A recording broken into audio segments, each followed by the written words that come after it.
नमस्कार, मैं हूं संदली सिंह और आप देख रहे हैं एबीपी न्यूज, जहां हम लाते हैं ताजा और महत्वपूर्ण खबर। चलिए बढ़ते हैं आज के कुछ खास खबर। एमएलए सुधीर मुनगंटीवार की मौजूदगी में पॉल्यूशन कंट्रोल बोर्ड के रीजनल ऑफिसर तानाजी यादव के खिलाफ एफआईआर दर्ज की गई।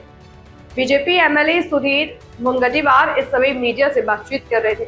चंद्रपुर यवतमाल जिले में कोल वाशरी की वजह से किसानों की खेती की उपज को नुकसान हुए और पॉल्यूशन कंट्रोल बोर्ड के रीजनल ऑफिसर तानाजी यादव की जानबूझकर हो रहे पॉल्यूशन को नजरअंदाज करने पर लापरवाही भरे रवैये की वजह से एमएलए सुधीर मुनगंटीवार की मौजूदगी में रामनगर पुलिस स्टेशन में पॉल्यूशन कंट्रोल बोर्ड के रीजनल ऑफिसर तानाजी यादव के खिलाफ एफआईआर दर्ज की गई है। उन्होंने इस समय मीडिया से बातचीत माया कोल वॉशरी के खिलाफ जो हमने इसके पहले तकरार की थी और उस तकरार के आधार पर 4 मार्च 2022 के पत्र के अनुसार उस नुकसान भरपाई देने के लिए जो प्रावधान है, उस प्रावधान के तहत एक 15-20 दिन पहले समिति ने जाके उसका आकलन किया, मूल्यांकन किया।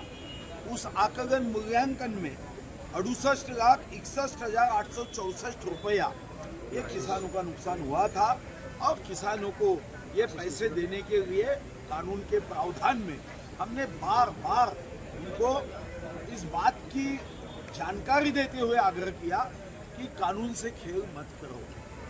महामाया पे एनवायरमेंट प्रोटेक्शन एक्ट कलम 15 में जिसमें 5 वर्ष का कारावास है या 1 लाख का दंड है, हमने कहा था कि एनवायरमेंट प्रोटेक्शन एक्ट के तहत कार्रवाई करिए या फिर बीजेएस भारतीय न्याय संहिता के 223 में कार्रवाई करिए।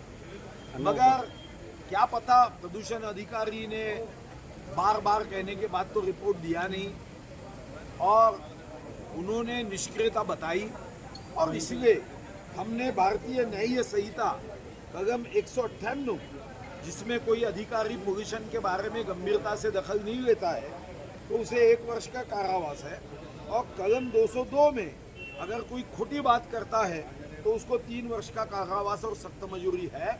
ये हमारी शुरुआत है। हमने अभी रामनगर में एफआईआर दर्ज किया है यादव के खिलाफ। अभी हम एसीबी के पास जा रहे हैं, विधानसभा के पिटीशन कमेटी के पास मैंने पिटीशन दाखिल की है। अब विधानसभा के हमारे विधानसभा के उपाध्यक्ष उसके अध्यक्ष है। आने वाले महीने में हम माननीय उपाध्यक्ष जी को भी टीम के साथ सारे विधायकों के साथ यहाँ के दौरे के लिए आमंत्रित कर रहे हैं। उसके साथ ही हम लोकसभा में जो प्रावधान है वहाँ पे भी हम जाएंगे, क्योंकि आपने देखा है कि महाराष्ट्र में नहीं देश में सबसे ज़्यादा प्रदूषण रहने वाले जिले में हमारा जिला बताया गया है। हमारे यहाँ पे कोई इंडस्ट्रियल बेल्ट में हमारी जो एयर पोल्यूशन की जो अड़चन है वो 200 तक गई है। पानी में 10 से 30 mg हमारा बीओडी गया है और सबसे इम्पोर्टेंट बात जो है वो कॉम्प्रेहेंसिव एनवायरनमेंट पोल्यूशन इंडेक्स ये 70 होगा तो क्रिटिकल पोल्यूटेड माना जाता है। हमारे यहाँ तो 80 के ऊपर गया है। अभी इसके आगे लड़ाई जनता की लड़ाई है, हम जारी रखेंगे। नीरी से लेके यहाँ पे पर्यावरण के संदर्भ में लोक जागृति भी करेंगे और हमारे हक की लड़ाई अब आगे और तेज होगी और दफाखोरी करने वाले उद्योग इन पे अपनी जो संविधान की जिम्मेदारी है वो जिम्मेदारी का निर्वाह उनको करना है। यह थी आज की मुख्य खबर एबीपी न्यूज के साथ। अगर आपको वीडियो पसंद आई हो तो उसे लाइक करें, कमेंट करें, शेयर करें। धन्यवाद।